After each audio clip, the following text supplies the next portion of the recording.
So এই guys আমার আরও একটা মিনি ব্লগে তোমাদেরকে ওয়েলকাম। আর আমরা গত বৃহস্পতিবার মানে 12 মার্চ আমরা গেছিলাম গ্রামের বাড়িতে। প্রত্যেক বছর আমরা এই সময় যাই, আর এইবার স্পেশালি পুজো দেওয়ার জন্য গেছিলাম।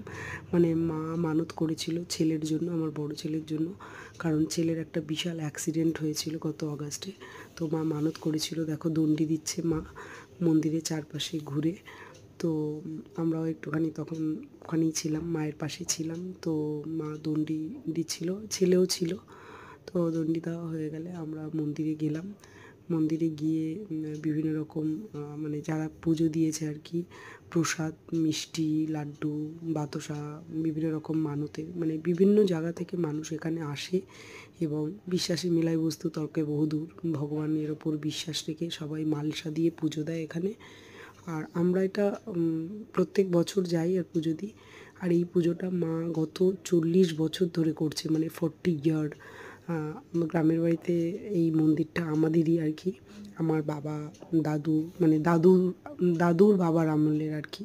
পুরো মন্দিরটা আমাদের উঠোনের মধ্যেই। এখানে কীর্তন হয় প্রত্যেক বছর এই সময় হয়, মেলা হয়, পুরোটাই আমাদের উঠোনের মধ্যে হয়। আর দেখো মন্দিরে কি সুন্দর বাবা মহাপ্রভু, খুব ভালো, মানে দেখলেই শান্তি আর কি।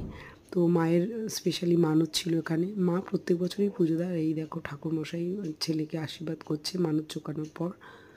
তো এখানে আমরা গেছিলাম। তারপরে মানত চোকানো হয়ে গেলে আমরা সবাই পুজো দিয়ে চলে আসলাম একটু ঘরে। তারপরে দুপুরের পর আমরা আমাদের উঠোনে যে মেলা হয়, সব বাচ্চা কাচ্চা একটু মেলাতে গেছিলাম। এই দেখো মেলাতে চলে এসেছি। তো এখানে সবাই বাচ্চারা ঘুগনি খাচ্ছিল আর চিকেন পকোড়া ছিল ছোটো ছোটো। তো এগুলো বাচ্চারা খাচ্ছিল। তারপরে স্প্রিং পোটাটো খাচ্ছিল আর কি। তারপর বাচ্চারা খুব আনন্দ করছিল। আর এই মেলাটাও পুরোটাই আমাদের উঠোনের মধ্যেই হয়, মানে বিশাল বড় জায়গা, পুরো আমাদের বাড়ির জায়গার মধ্যেই হয় আর কি এগুলো। তো আমরা খুব মজা করছিলাম। তারপরে মেলা থেকে বাচ্চাদেরকে নিয়ে ঘোরানোর পর তারপরে একটু কীর্তন, উঠোনে কীর্তন হচ্ছিলো, খুব ভালো লাগছিলো শুনতে। 3 দিন ধরে হয়, 3-4 দিন ধরে হয় এই পুজোটা, প্রত্যেক বছর হয় এই সময় হয়। এই দেখো উঠোনের মধ্যেই এরকম সুন্দর করে সাজিয়ে কীর্তন হয়েছিল। তো আমাদের উঠোনেই এগুলো হচ্ছিলো আর আমরা দেখছিলাম, ঘরেই বসেই দেখা যায়, দেখছিলাম, খুব ভালো লাগছিলো। আমি ছেলে সবাই ছিলাম। তো পুজো দেওয়া হয়ে গিয়ে সন্ধ্যাবেলা কীর্তন দেখে তারপরে আমরা আবার পরের দিন দোল কাটিয়ে বাড়ি চলে আসলাম। তো চলো সবাইকে টাটা, গুড নাইট, সবাই খুব ভালো থেকো, সুস্থ থেকো।